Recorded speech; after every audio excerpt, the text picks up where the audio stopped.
Hello and welcome to the Columbia Daily Tribune's Behind the Stripes webcast. This is Tribune sports editor Joe Waljesper along with Tribune football beat writer Dave Matter. Dave, Missouri's trailing Georgia by 4 points. They're facing a 4th and 11 from their own 35, and fake punt is called. Trey Barrow gets swallowed up pretty quickly, didn't come close to making it, and let the second guessing begin. We can all agree, as Gary Pinkel would say, it was a bad call because it didn't work, but was it a call that directly related to them losing the game? I think it played a role. I mean, I think momentum was gone from there. I think it was a very deflating play. It's one of those that just doesn't make a whole lot of sense when you consider the cost-benefit analysis. It was 4th and 11, but Trey Barrow didn't have to run 11 yards. From where he caught the ball to the first down marker, he had to cover 24 yards.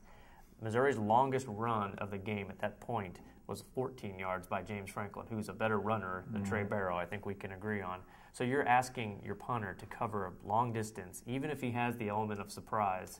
You're also asking your blockers to hold their blocks for a long time. So whatever they saw in their film study, it must have given them a lot of confidence to make that call, because that's a huge gamble to take. You're basically, if you don't get the first down, you're basically conceding a field goal and making it a 7-point game, still one score. But very curious call. That's putting it way nicely. And if you're trying to catch them by surprise, that worked, because I don't think anybody was expecting that in that situation. Yeah, I guess you could look at it two ways. One way is that maybe Gary Pinkel thinks the game's slipping away from me here. I got to do something. And then the other way would be it just seemed like it was a pretty desperate move for what was still a pretty close game, and your defense is playing pretty well.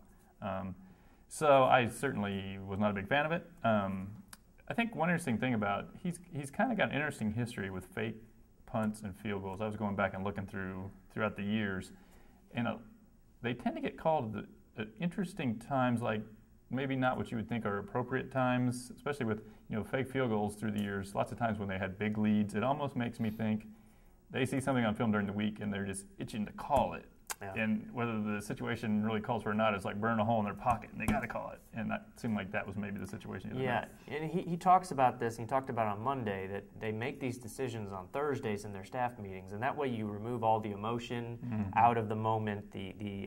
The atmosphere is not part of it. And I think in some cases it really helps them. That's when they decided what they were going to do, their contingency plan, if they lost an offensive lineman. And sure enough, on Saturday they did, and it was almost like clockwork when they moved everybody over, and it ended up kind of working. But then if they're also deciding on that Thursday meeting, okay, here's the fake punt, we think we can call this. Then when you flash forward to Saturday and it's time to maybe call that, maybe they're not taking the moment, putting enough stock in everything that's going on, and they just feel like, okay, we got this in the bag. We said we're going to use it. Now let's use it. So I don't know. It was a tough call to make at that time. Strange, didn't make a lot of sense. And I trying to detect Pinkel's tone on it. It sounds like he regrets making it, not only because it didn't work, because it was kind of foolish. Those kind of plays too I think they're worth more than either a first down or a turnover. It's such an elevating play if it works and such a deflating play if it doesn't, and I sensed quite a bit of deflation afterwards. Yeah. Yep. All right. Well, tune in tomorrow and we will discuss Missouri's upcoming game against Arizona State.